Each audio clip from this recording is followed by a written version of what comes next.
물질을 드림에 관해서 좀 생각해 보겠습니다. 물질이라고 하는 그 개념, 물질의 소유라고 하는 그 개념은 기본적으로 오늘 역대상 29장이 우리에게 알려주는 것은 모든 것은 하나님의 것이라고 하는 사실입니다.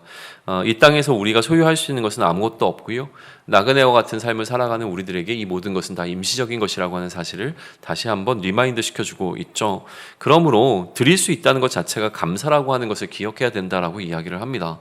우리가 무언가를 드릴 수 있다는 것은 우리가 무엇을 소유하고 있다는 것인데, 이 소유가 처음부터 내 것이 아니었기에 하나님으로부터 받은 것이라고 하는 것을 깨닫게 되어진다면, 기본적으로 내가 소유하고 있다는 것 자체가 은혜이고, 소유하고 있기에 드릴 수 있다는 것 자체가 또한 감사가 되어진다라는 메시지를 오늘 우리는 역대상 29장을 통해서 받을 수가 있습니다. 그렇기에 이미 하나님께로 받은 것을 다시 하나님께 드리는 것이기에 우리는 그 어떤 것에서도 생색을 낼 수가 없죠.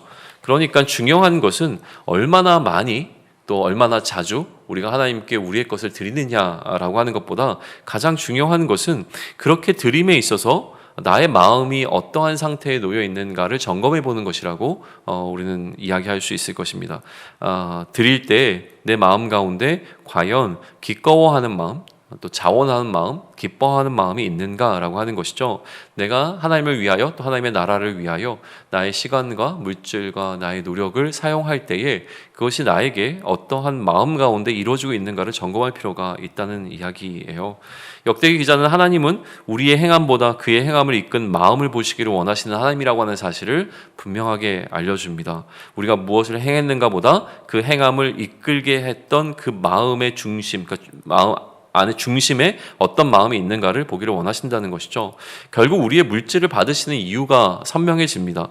하나님께서 무언가를 하실 때 물질이 부족하시기 때문에 우리로부터 물질을 걷어들이시는 분이 아니라는 사실이죠. 하나님은 우리의 물질이 필요하신 것이 아니라 우리의 마음을 보기를 원하십니다. 다윗도 그렇게 마음을 구합니다. 백성들에게 정직한 마음을 주실 것을 간구하고 솔로몬에게 정성된 마음을 주실 것을 간구하고 있는 모습을 오늘 우리는 마주하게 됩니다. 우리의 마음을 물질과 연관해서 점검해 보면 좋을 것 같아요. 물질을 드림이 나의 의가 되지 않았으면 좋겠습니다. 또한 우리의 마음은 물질을 통해서 드러난다는 사실을 반드시 기억했으면 좋겠습니다. 코로나 시기를 거쳐가면서 우리는 여러 가지 측면에서 굉장히 어려운 시기를 겪고 있습니다.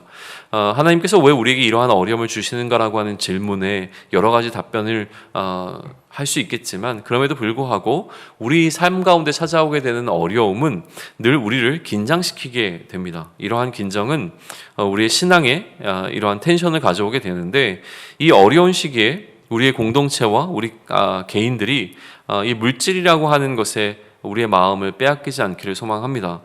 기억할 것은 무엇이냐면 하나님께서는 결국 우리의 마음을 보신다라고 하는 거예요. 이 시기를 대처하는 우리의 모습을 통해서 우리의 마음이 분명하게 드러나게 될 것입니다.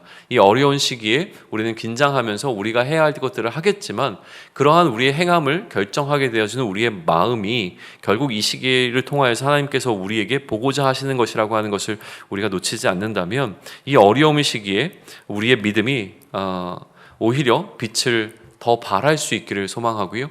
그것이 우리에게 주어진 이 하프타임의 기회라고 하는 사실을 기억하며 이 시기를 통하여서 우리의 마음을 어떻게 드러낼 것인지 다시 한번 스스로를 점검하고 우리의 마음을 새롭게 하는 은혜가 우리 모두에게 있기를 소망합니다.